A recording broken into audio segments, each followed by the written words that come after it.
streaming live at at www. www. dot New Haven Independent. No, yeah.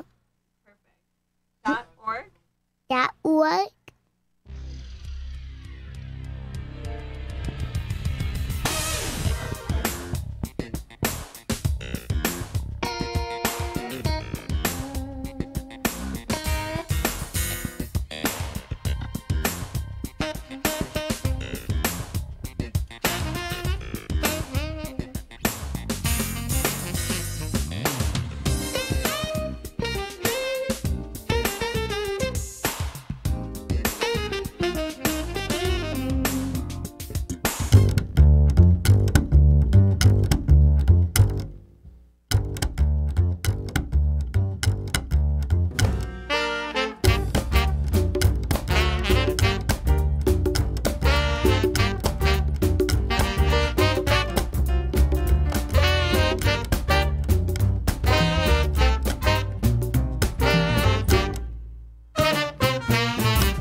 Good morning and welcome to Dateline New Haven on WNHH-FM, New Haven's home for community radio. I'm your host, Paul Bass, inviting you to join me to look behind the headlines on the stories that make New Haven tick. Eva Bermudez Zimmerman is looking to make Connecticut tick. She is running a challenge campaign for the Democratic nomination for Lieutenant Governor in an August 14th primary.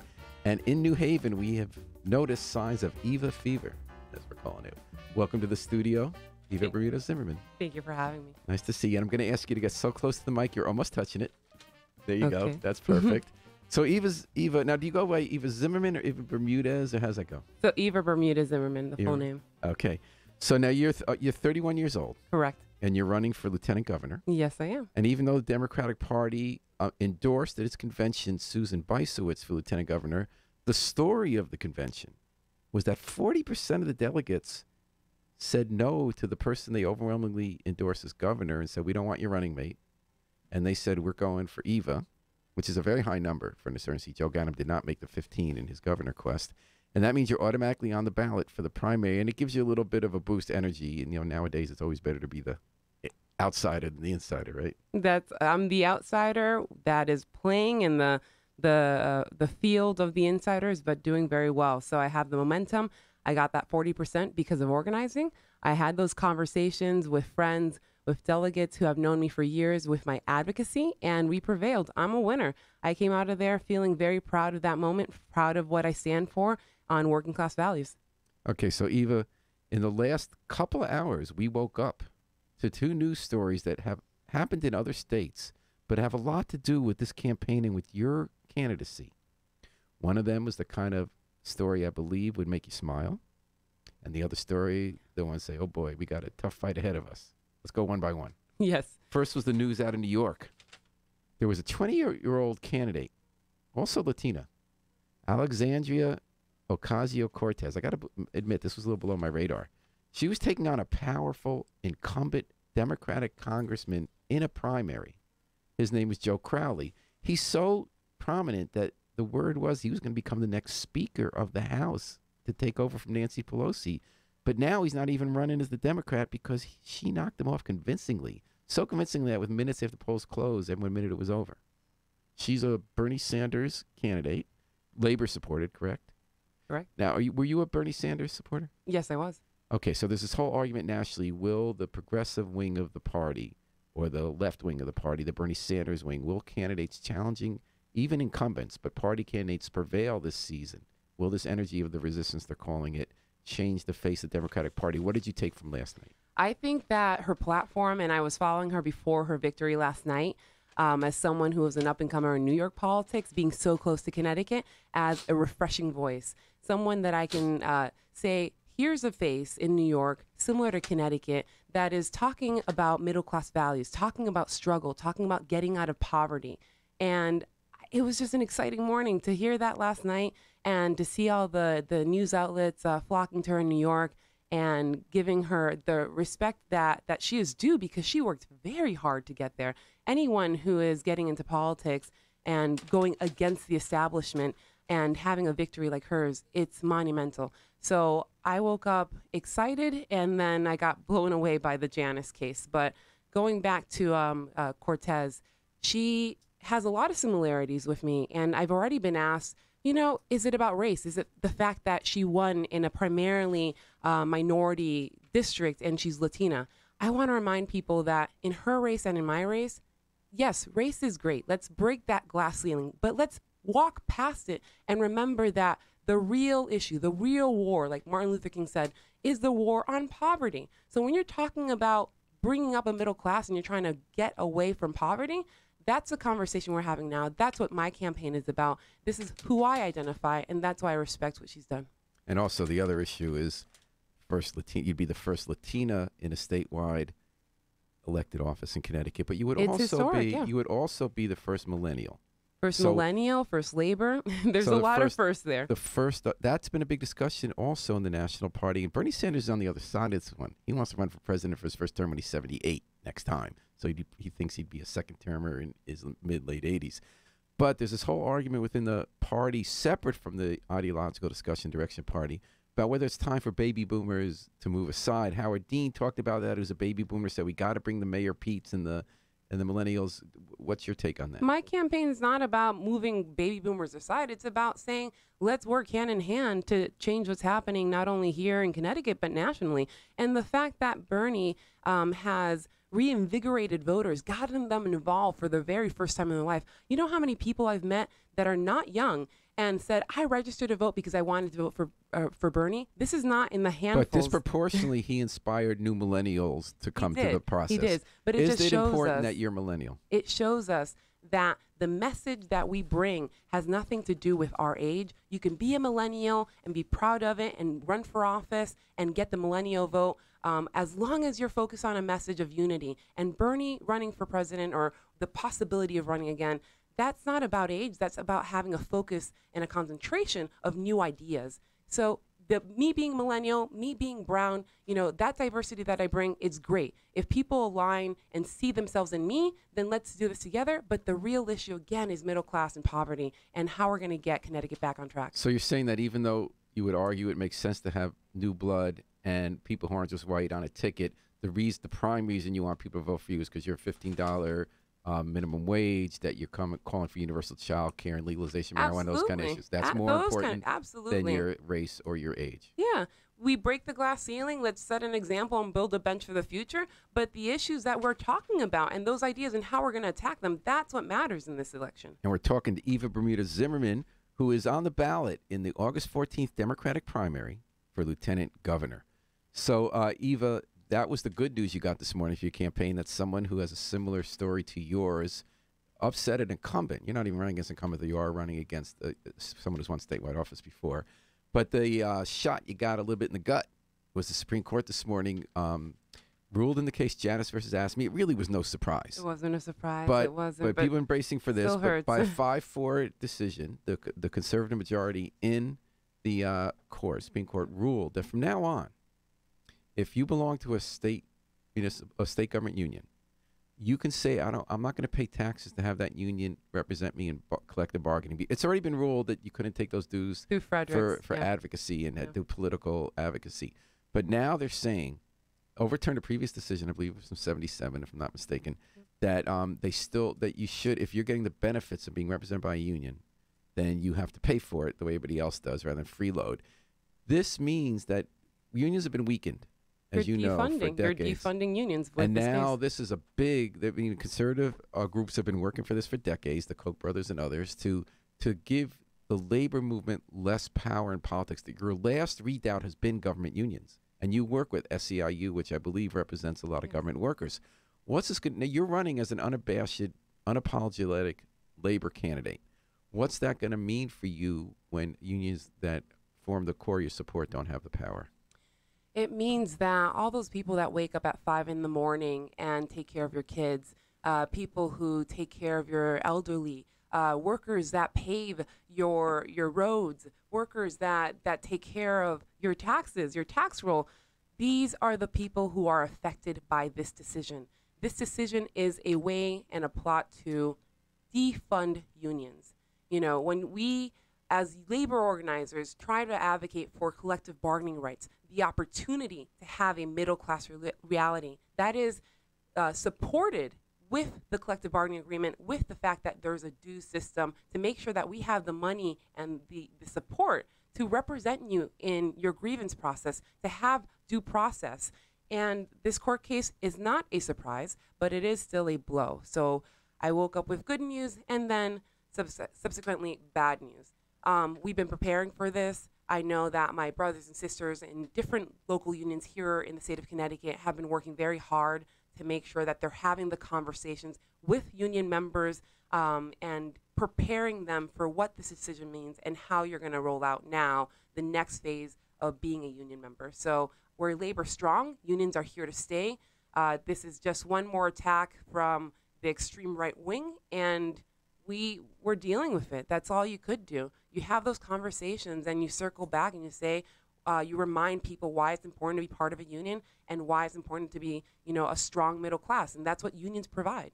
Okay, and Lorraine Frampton writes in, hi, Eva, and Hajibe Charabosalu, the alder in New Haven, gives a wave. Hello. Thanks for listening, folks, and thanks for joining us on Dateline New Haven and WNHH-FM with Eva Bermudez Zimmerman, candidate for lieutenant governor. So, Eva, let me give you the two arguments we hear on the other side of the Janus decision on the merits. The court ruled that the First Amendment gives you the right not to have to support speech you don't agree with, and they are arguing that that's sort of a form of speech, that why should I have to pay dues into an organization that's doing something I don't want them to do, which is to bargain for me. Oh, the biggest argument is that when you're part of a union, automatically those dues pay for your representation. What people don't understand is that when you're an objective fee payer or an agency fee payer, at the end of the day, the raises that you get in that collective bargaining agreement, you get them too. That's the number one reason why you're paying something. The idea of a union defending you, a union having to go to court on your behalf, negotiate a contract, this all costs money, lawyers cost money, and then you don't pay a cent, is absurd.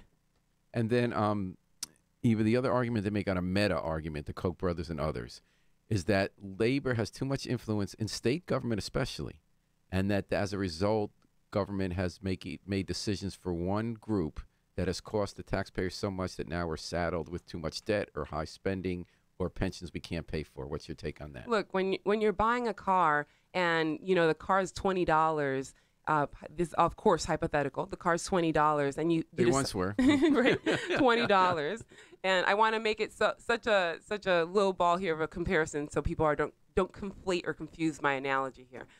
If your car's and then you end up the value of the car is $20, and you end up paying $150 for the car, whose fault is that? It's a negotiation. When it comes to collective bargaining, things are a negotiation. So the Koch brothers' rhetoric that it's the fault of unions that we're paying with high pension plans, that we're paying high healthcare plans, is a false reality. This is a negotiation, a collaboration. Unions are not here to gut the social system or take taxpayers' money. Unions are here to defend people who work very hard and do it in a fair and just way. So unions do still have a lot of say in primaries, which is to your advantage. They've been losing in general election campaigns. We have 800,000 plus independent voters unaffiliated in the state. They tend to be center of the road and somewhat sympathetic often to that argument. How are you going to respond overall to the argument that if they put you with lieutenant governor, who's first in line to be governor, as has happened, if the sitting governor can't be governor anymore? I'm representing everyone. This is so my background makes me unique as a candidate, and any statewide candidate, not just this role of lieutenant governor, is because I have that connection and capability of building coalitions, communicating in large groups, collaborating with people. These are all strengths that you need to represent the state of Connecticut and to get us back on track. So that background helps me have that kind of connectivity with a community that too much has been ignored. We have rural parts of the state that are forgotten. We have parts of major cities that are forgotten. Let's bring us together. Let's not fight and remember that the pot of money is one pot of money. So that's the background that I bring. my representation as lieutenant governor is not just I'm going to advocate for one select group or one local. No. Unions are the backbone of Connecticut. We have middle class people who are suffering and can't put their kids through college. My representation is for the whole state of Connecticut, and that's what I bring. Eva, unions get depicted as a special interest. Most of the people running for governor, especially the self-funding candidates, are wealthy business people who have been arguing in collective groups and individually that we shouldn't tax the rich so much and that the interests of the wealthy should be protected and that business should get a break as a way to keep them.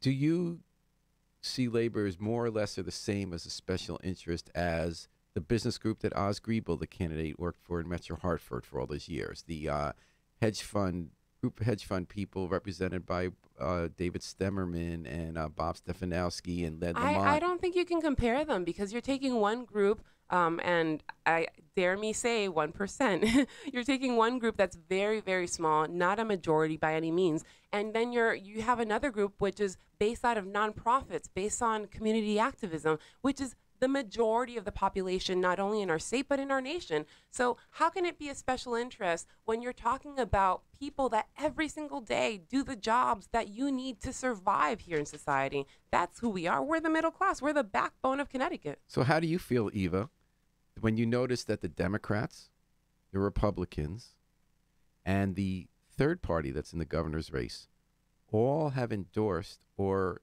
not in the case of Republicans whom they endorsed, but whom most of their candidates are, not Mark Boughton, who's the endorsed candidate, are from not the 1%, they're from the 1/10 of the 1%, and that they come out of a business background and wealthy. They've spent their life working with the wealthy and for the wealthy. It gives me, Paul, more energy to be in this race. It reinforces that we need perspective, that we have to make sure that whoever is or whomever is elected as governor has a constant voice beside them, reminding them, let's do the right thing by the people. Say, Gannon Long writes in, go, Eva, thanks for listening, Gannon. So, Eva, why do you want to be lieutenant governor? It's not the busiest job in the world. Nancy Wyman, the current lieutenant governor, found a way to be busier. She oversaw how we did Obamacare, and we have the most respected Obamacare organization in the country. In fact, the last director was raided by the White House, the Obama White House. But otherwise, you march in parades, you break ties in the Senate once or twice or a few times a year, and otherwise you're just kind of at the ready if the governor gets thrown in jail like John Rowland or dies, like that's happened too. Why would you want that job? We're tied in the Senate. Yeah. We're tied in the Senate. It's the kind of job that all the connections that I've made, those conversations, the lobbying, the advocacy, that life that I've been brought up to in basically representing for people, it's come to this moment, literally. I was a Chef versus O'Neill plaintiff. At a very young age, I was thrown in conversations of education reform and policy reform. I went in and started organizing for sustenance before the Affordable Care Act was passed. That was Connecticut's version of single-payer health care. Yeah, single-payer health care. And that didn't happen. Every single year, there's groups, nonprofits, advocacy groups that are trying to lobby for people, and sometimes legislation passes, sometimes it doesn't. But now I have the opportunity to be at that forefront of those conversations and represent people. So we're tied in the Senate. That's a huge job. I don't think it's a small job. Nancy Wyman's been doing a great job. I don't know if I can fill her heels, the stilettos, but I know I can do an amazing job representing people and continue the conversation with Access Health CT and Obamacare. Okay, so you're running against Susan Beisowitz, who's almost twice your age, not quite. She has a lot more experience in government. She was the Secretary of the statewide office for 3 terms. She has studied in depth what a governor is. She wrote a book on Ella Grasso. What do you say to people who say she's progressive enough to Eva, she's been in there longer, she's more ready to step in to be the governor? I have, again, reverting back to I've done this my whole life. Statewide office is a title, right? But advocacy and believing and connecting to people is a lifestyle. And I bring that lifestyle. I bring that integrity. I bring that perspective that we need to change Connecticut. All right, Philip J. Thibodeau, and I'm so sorry, Philip, if I'm not saying your name right. Question for Eva. What's your evaluation of Malloy's governorship? What did it do right? Where did things go off the rails? And what should the next governor do differently? Thank you for the question, Philip.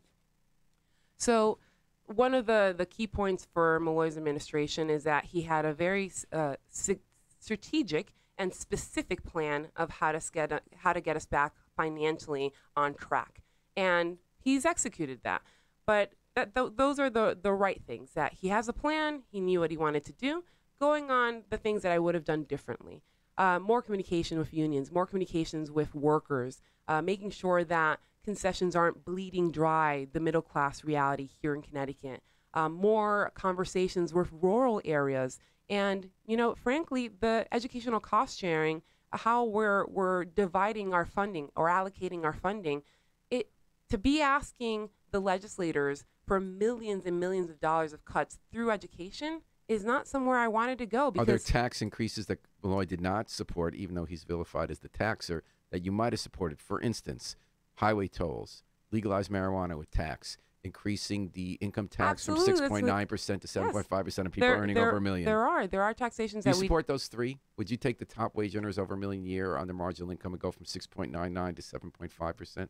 So going back to legalization of marijuana, we have a great comparison in Colorado where they legalize marijuana. 50% of opiate addiction has gone down. The actual recreational use of marijuana has stayed the same. That's an advantage that we're not taking into here in Connecticut. I know it used to be very controversial, but studies show, not only in Connecticut, but statewide or nationwide, that it's the way of the future. And the other states around us have legalized it. So even Malloy, who was against it, said that may meet his time. In Colorado, law enforcement is raising questions about the higher number of traffic crashes and fatalities.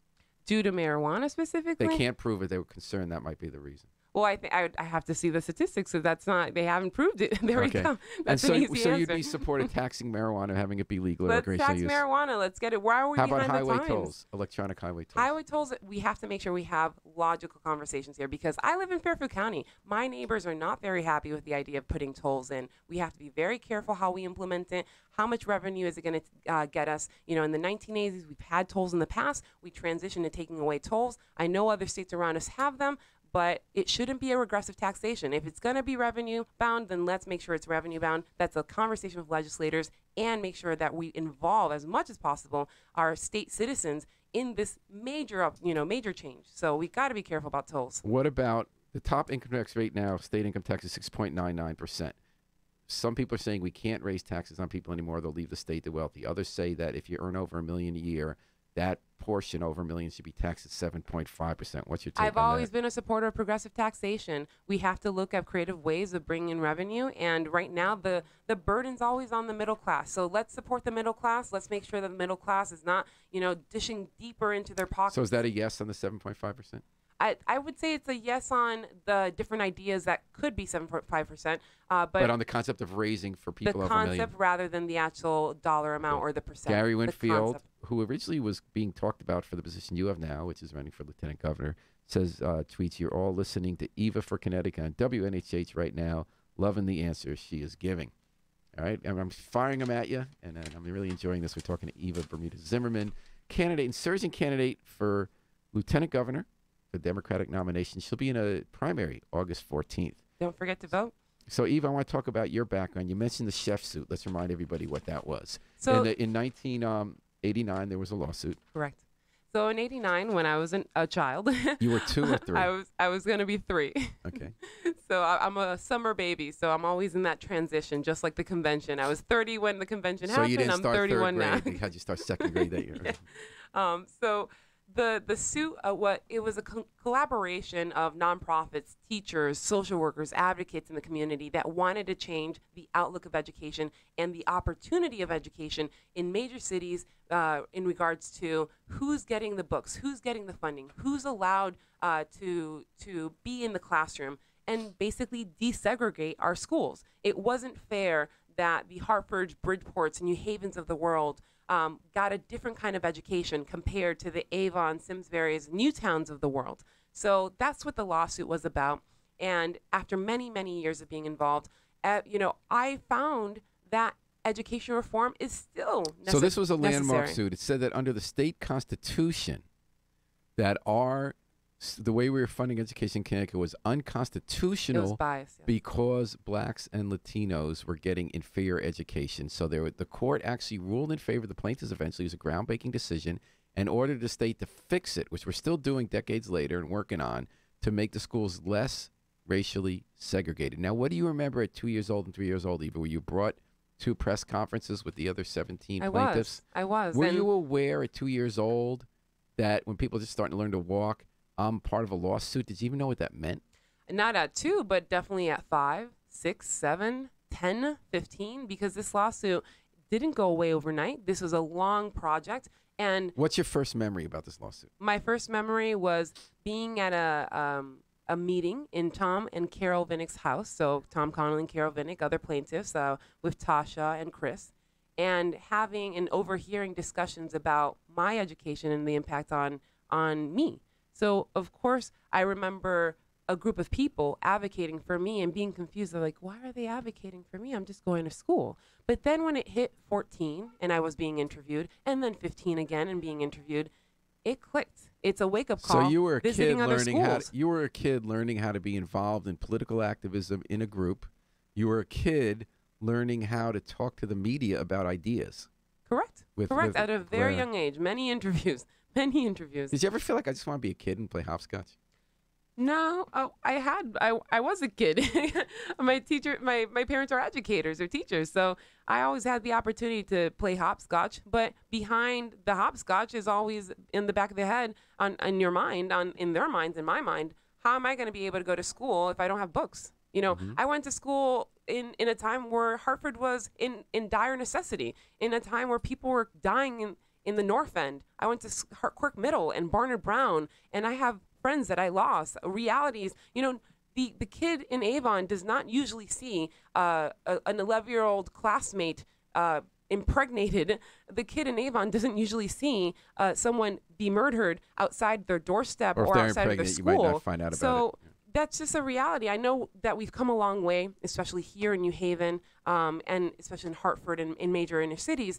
There's been a lot of growth, but that doesn't mean that it's enough. We have to make sure that that opportunity of progress is for everyone. T. Cruz Lavoie says Eve is the only way. Thanks for listening and weighing in. Escobar Season says, too young for my taste. Not enough political or life experience to be second in command. And then Luis Angel Vega III says, thank you for coming down to New Haven to speak. Thanks, everyone, for listening and weighing in. Evo, did you bond with the other 17 kids? Are they your friends today? Did you go through experiences together? Were you friends with Milo Chef or Milo Chef? I'm sorry, I said his name wrong. Milo. It's Milo. So Milo's a little older than me. Definitely friends, but closer to my sister's age. Milo's now a DJ, very active in the arts. My closest friend is Tasha Connolly. We were closer in age. We went to high school together. We're still friends today. And she's a plaintiff. And she's a plaintiff, correct. Do you remember the day when the Supreme Court ruled in your favor, where you were, what happened? I was in school. I was in school. Did someone say, by the way, Eva, you just made history? There were interviews. 20. There were interviews. There were interviews right after. But just to revert to some of the comments of the onlookers, the viewers about experience, I want to remind everyone, every voter, that this campaign is about representation. And of course, when it comes to a position of lieutenant governor or congressperson or any political position, you want your leaders to be well versed in those kind of conversations of public policy and representation. But as an organizer, as someone who is a director with SEIU and spent literally my whole life providing feedback, creation in policy change and legislation, I am there. I am experienced. And with my time representing my town in Newtown as a council person, my time on the roads committee, my time, in Hartford in part of the revitalization zoning groups, that is all experience that you need to have perspective, So you've sat on a collaboration. zoning commission in Hartford. The NRZs, we have regionals. It's not every town has. Tell me this. one decision you had to make that you've learned We something from. created and brought in Cult Park that as a federal park system. That was us. That was Lynn Ferrari. That was a group effort of saying Cult Park is in our doorstep. It's right there. We want to get funding. We want to be respected. And that project took years, and we made it happen. Okay.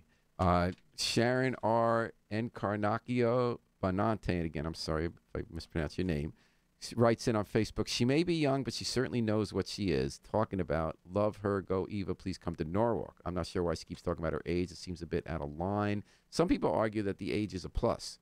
Some people say we need people in their 30s, not just people in their 60s and 50s, but that's discussion two-way, right? Well, people can frame the narrative how they like when it comes to age, but the reality is that I am who I am, and that's all. I can embrace my realities, and I can embrace all the situations that I've lived, and there are many, and that's what I'm bringing. Okay, Bob Dylan's best songs were all written before he was 30, but we're just going to move on from that. Eva, you ended up at a regional high school, correct? Correct. What was it called? So I went to Hartford High School. I went to Hartford High School and Classical Magnet School. Which Within Hartford High magnet School? school? Classical Magnet. Was that created as a result of Chef? It was. So It was. did you get a better education because of that? I would say I did. I did. I'm sorry, Classical Magnet it's called? The program Classical Magnet was a program within Hartford High School, and now is its own school. And did they have equal or relatively equal numbers of Latino, African American, and Caucasian students there? No, by no means. In Hartford High School? No, in the magnet program. Oh, in the magnet program, yes, not in Hartford High School. So the curriculum that Hartford High School has was different from the curriculum that Classical Magnet had. Okay. So now, then I also went to the Greater Hartford Arts Academy. And now you graduated at 16 years old. Yeah. That was early. How'd you do that? Well, due to the opportunities of being part of a magnet school and doing summer school classes, I had more credits than the average. And I gotta believe student. that being involved in legal discussions when you're learning to talk, and being at meetings and interviews and in court about our laws must have really sharpened your intellect at an earlier age. I have parents who are educated and they're educators, so I'm sure that has a factor to play into. Okay, and Escobar Cezanne said, "I didn't mean to be disrespectful." What's her position on Malloy Criminal Justice Initiative? Oh, so that's a good pivot if we can, Paul. Yeah. Malloy we had about 26,000 people incarcerated close to a decade ago, and now we were down to about 13,000 that are incarcerated. And I think Malloy going back to the good things that Malloy has accomplished, it is trying to get more people out of the court system, out of the jails, and back into civil society. I would like to continue that. I'd like to see that push. Decrim here in Connecticut was a major factor to help that. Drug decriminalization? Drug decriminalization, and making sure that we now support those who are coming out of the pipeline with training, with housing. I met with different leaders who brought to my attention that the voucher systems here are very low when you come out of jail. Specifically in New Haven, I believe you only get 7 vouchers for housing, for beds. And the fact that you have thousands of people They have who are 25 a week. Thank you, Paul. It's absurd to think that they don't have a place to go, and the federal standards don't allow those criminals, or not even criminals anymore, because they came out of the court system, to go into subsidized housing. So where do they go? Where do they go when they're looking for jobs, when they're trying to connect back into communities? This is where we have to do a lot of work. We need opportunities for jobs. What about bond? Do we slap bonds on people too much? In regards to when you're arrested. When you're arrested, and then people can't pay off the bonds. You spend longer time in jail. I think they're too high. I think they're too costly, and we should talk more about training programs, opportunities, how we're funding the criminal system, what opportunities we're giving to the people who are being funneled from the prison to school to prison pipeline. These are all good conversations to have, and I know Malloy initiated them. So thank you, Caesar, for bringing that to my attention and having that part of the conversation today. Eva, can I bring back one more chef point? Yeah. So decades later, we've tried to fix our racially segregated schools with magnet schools as one big way. Yeah. In New Haven, we saw a perverse outcome of that. So New Haven got money to create these magnets, and we've gotten suburban kids in with the urban. John Britton, who worked, obviously, the main lawyer on the case back in the day, said, look, we're not going to give you a specific prescription. We're saying class is tied in with race. Urban-suburban divide is tied in with race. Fix it. So magnets was a big response. So we just closed a magnet school called Hyde in New Haven. Part of the reason is because in New Haven, when we get suburban kids, the suburban kids who want to come are often in black and Latino students from the suburbs. So then the state says you have too many black Latinos kids, you're not serving our mission. So then the schools have to go out of their way to find the quote-unquote correct suburban kids. So white kids, they want to find white kids in the suburbs and give them opportunities over working in middle-class black and Latino families for those slots in the regional magnets. Some people think that's crazy. I think that the Jefferson O'Neill case and me being a participant gave a lot of people opportunity, education I'm opportunities. not questioning that. I'm saying, Yeah. what about sometimes, did the solutions sometimes have unintended consequences that hurt the I would cause? agree with that, because that filters into the conversation of charter schools. That I'm not a big supporter of charter schools. You're using public funding for private institution. So yeah, sometimes when you're trying to do good and you don't give a prescribed reference of how to do it, this is a manifestation. Well, you had an but experience with a magnet school that really gave you an opportunity. I'm here because of that education. And a lot of the magnet schools are wildly successful. They've done the job, but there are cases like these now where we have it, where some more families of color have moved to the suburbs since your day, even though they were there then. In your day, right outside of Hartford and Bloomfield, there was a whole school that had a decent African American, Latino. So I'm wondering if housing might be a more effective way of tackling the lack of opportunity. And you talked about zoning and 1 acre zoning We're and tackling keeping families out. education, and we should tackle housing. Redlining is still happening. There's a lot of racism when it comes to zoning laws. Unfortunately, we should give more people opportunity for mixed use. Make sure that we have more integration, and not just in the major cities, but in smaller towns. But as the suburbs have changed since you were the plaintiff in Chef versus O'Neill, does it require a revisiting of the solutions? I think we're revisiting already. We're revisiting with educational cost sharing. We're revisiting when we have the conversations about early education, CCDF.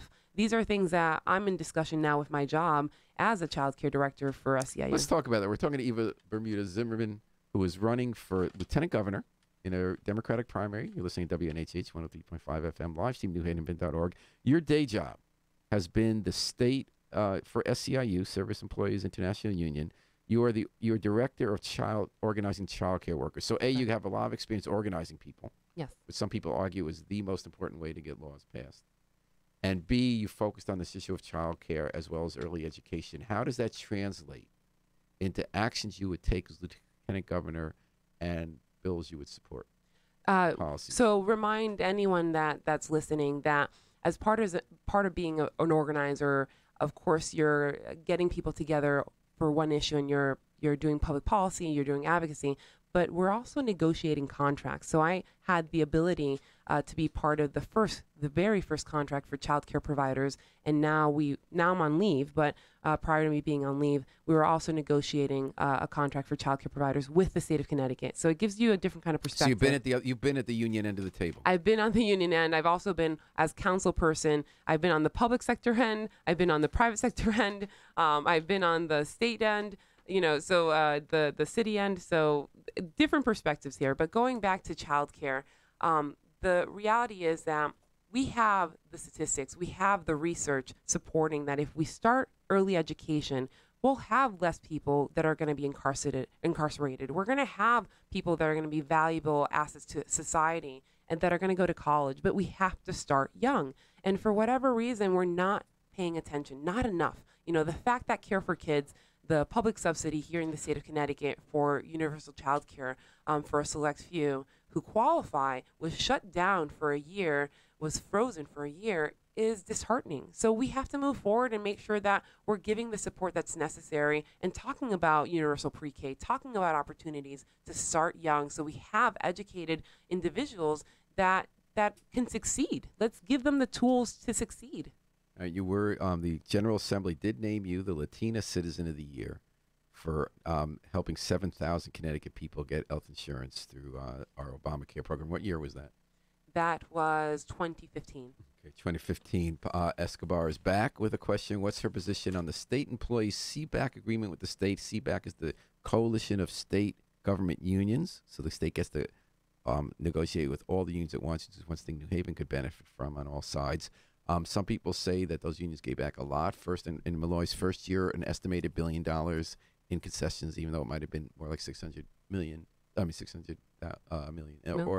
that they had another round of concessions, attrition, furloughs. But other people say that the Republicans say that needs to be reopened because we just can't afford this over the long term. What's your position on it? So I've been part of CSCA many years now, and I've seen firsthand the sacrifice that was made by state employees. They have given back a lot. The damage that was done in regards to Tier 1 not being fully funded when it comes to their pension. That's being now supported. We're trying to fund that. And we have to make sure that we bring different solutions where we're not digging into our middle class employees, like state employees, to try to fix the what the would some of the deficit. solutions be? Now I want to ask you about that because we've Yeah, had this so- this so- big deficit every year. We got a 1 year reprieve because of one time. I've mentioned it revenues. before, and I'm a big fan of the progressive taxation on big box stores. You know, the Walmarts of the world here have a very strong base. They have their clientele, but unfortunately are not paying their employees a livable wage. The fact that they're paying minimum wage, then you and I, the taxpayers, have to pay when it comes to social subsidies, Husky, the health insurance costs for these employees, and So you're that's talking about the costing bill us that would money. charge large employers the cost of health care Yes. and other benefits that we're paying their workers. Correct. Yes. So that's how you would do that. Yes. Other thoughts on deficit, closing structural deficit? We'd have to bring in, so there's been conversations of other progressive taxations. Because I'm running for lieutenant governor, this is a perfect opportunity to have that conversation on August 15th with my counterpart, so we can make sure that we have a plan in place day one when we win. All right. Any other thoughts on would you cut the size of state government or would you just try to find new We've revenues? already had cuts, extraordinary cuts. To anyone listening, if you have the opportunity to walk into any state employee building, be it DEEP, DOT, the projects that were taken aboard by 15 people are now 5. You know, you walk in, you see empty cubicles, you think people are out at lunch. No, they're no longer there. So the cuts have been the biggest in the history of Connecticut. In the last 30 years, the cuts have been there. So due to attrition, due to concessions, we are there already. So So you're let's saying not, it's a revenue problem. yeah, let's not defund. And Escobar Let's says, not thank you, defund good it. answer. Kamiri Cooper says, are you in support of recreational marijuana to help reduce taxes? We did discuss that Yes, earlier in yes, the we show. are. She said yes. Thanks, everybody, for your questions. I want to take a little more back in time. Eva Bermudez Zimmerman, candidate for lieutenant governor. When you ended school at 16, when you graduated high school, you got a Rotary Club scholarship, and you worked in favelas in Brazil, which is the slums. What did you do there, and what did you learn? So I did classes, English classes. I also worked with the healthcare workers. And you couldn't giving- use Spanish there because they speak Portuguese, They right? speak Portuguese, so I had to learn Portuguese. And you did. It took me about 2.5 months to learn fluent Portuguese. It's So- really great how when people are younger, they can learn languages I- faster. Yeah. I've been told I have a knack for languages. You know, when I went to Thailand on my honeymoon, I was doing some basic Thai, so sawadika for listeners. And because of the ability for me to learn and absorb languages early on, before going to Brazil, I grew up in a Spanish-speaking household. I was learning Arabic before going. I Wow. think I was in my 6th year of Arabic Did you at ever that get point. confused?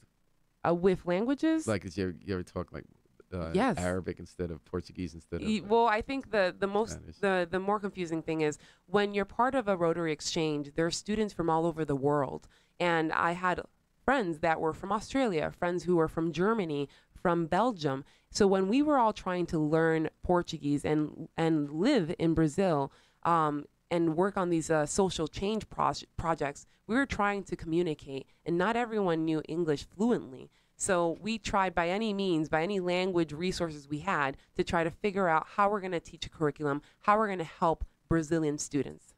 All right. So tell me what you did in the neighborhood and what you learned from that. So I went into the neighborhoods of Rio de Janeiro and São Paulo, and we, in the favelas, I saw poverty to an extreme. That was a situation where a lot of students didn't have shoes. If it was monsoon season, they couldn't go to school. So we would bring them shoes. We'd teach them English classes, basic English.